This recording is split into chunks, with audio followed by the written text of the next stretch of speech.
With the current fixes in place, this gives us more reasons to explore amazing parts of the world. Ladies and gentlemen, it's always a pleasure to see you here. Before anything, I'd like to welcome you back to the channel. If this is your first visit, go ahead and hit that subscribe button for future releases on anything related to flight simming. You've come to the right place. We'll go over the development updates today, the trends going on at the marketplace, events at the community section, and not to forget a visit to Italy where you can find a freebie at the end. So do make sure to stick around. The sim feels quite fresh with overall updates to the system giving us more than before. By the way, we hope you updated the latest minor hotfix just few days ago pertaining towards the Boeing 787's CG updates. This was relatively a smaller fix which addresses the issues the model was facing during taxiing. 3 more weeks and we'll soon experience the Nordics with the World Update 5 that's been coming.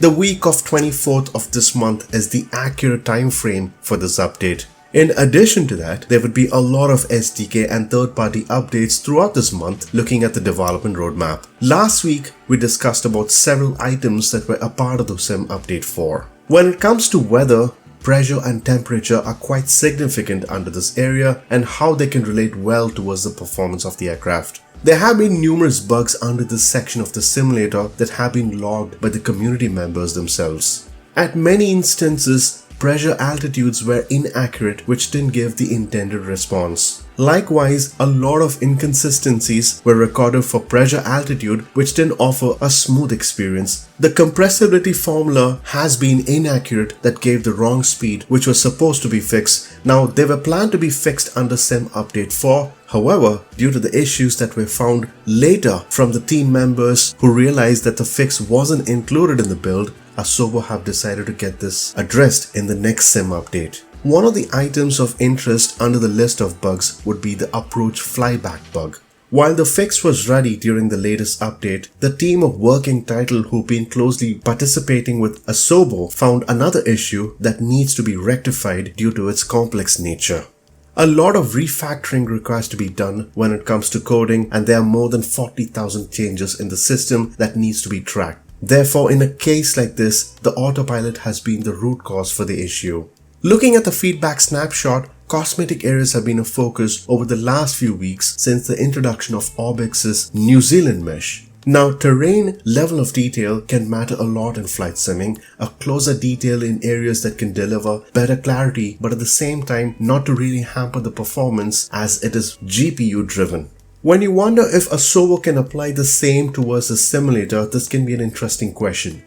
By default, the resolution has been 50 meters throughout the globe and some of the areas have been lesser than that. Many of us in the community have had the same question in mind if in case Asobo would begin working on morphing issues overall, or would the team utilize the same technique in order to reduce morphing to regions of the world like how Orbx have been working towards. From a user standpoint, terrains might appear as a single layer to us.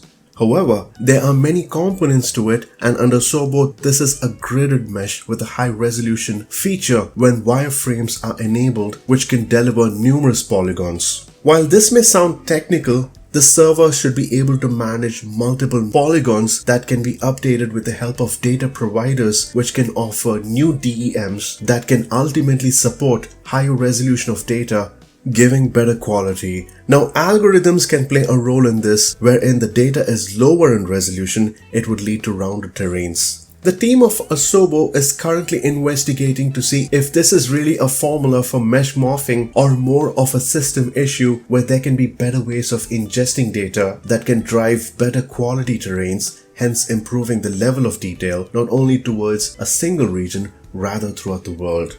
By the way, if you like to be a part of the testing team at Asobo, look no further as you can get a chance to sign up as soon as the announcements are done. Up to 300 participants can be a part of the testing team, hence giving more opportunities to find bugs before it gets released, calling it a final code. The SDK section see quite an amount of updates towards documentational areas where the material editors have seen improvements along with VFX editors. Under the dev mode, there have been fixes on warning buttons, fixes towards a package mounting error under the process of XMLs being loaded. The FX editor has seen some updates along with contact point SimVars under SimConnect. Before we go to the marketplace, a community of our own, we'd like to welcome new members. Our question to you all would be towards the world updates. Which one has been your favorite one so far? If you're wondering on to which world update was my favorite, it would be the UK update. So make sure to leave them in the comments below and we'd love to hear from you all. A shout out to Scandinavian 941, Arthur Francis, Ryan McGovern, DJ Taz 1975 and Robert Duran. With 15,000 subscribers, your support has always been incoming from day one. So thank you all again. The marketplace has seen progress. We have the DC6 in the last few days before it gets released. The H145, which is a second installment after the H135, which is going to be a pairware for $44, is getting ready for release. For those of you who have been using Prepare 3D, the Boeing Clipper shouldn't be a surprise for you at the sim here. The team of pilots have been working on this and have previewed the upcoming Boeing B314 Clipper. An aircraft with rich history makes it more interesting to take a peek when it's out. Now, Gaya Simulations, who've been more of a backbone to the simulator, have the plans for the Block Island State Airport, which is the KBID in short. A lot of structural and detailing are going into this airport with a range of PBR textures and custom ground imagery.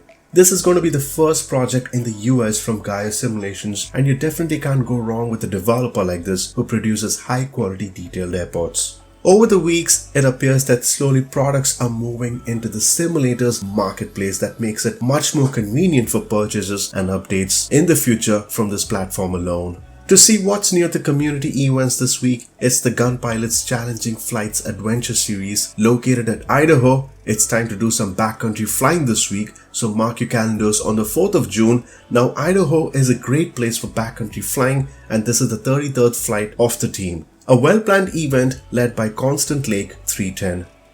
This is going to be a 3-hour fun-filled event with a lot of recommendations from the team, so make sure you take a good look at what they suggest from right away from the plane towards all the settings that need to be tweaked before this event. The Cessna Caravan is a recommended aircraft of choice. The duration is 3 hours again. You can find the link in the description below for this exciting adventure that include the Discord server, settings, many other details.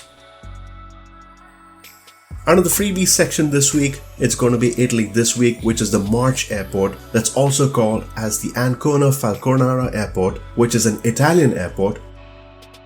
It's been developed by Lucio Sergio Barelli. This is a busy airport with a single runway and multiple terminals, allowing a lot of passenger activity. Now, thanks to the developer again, this appears to be a well-produced airport that can work quite well within the simulator. The links to this free add-on can be found in the description below.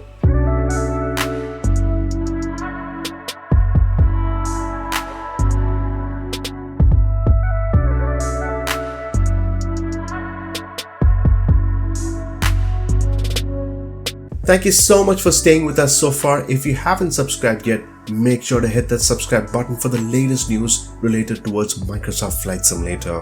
Until next time, take care and happy flying, folks.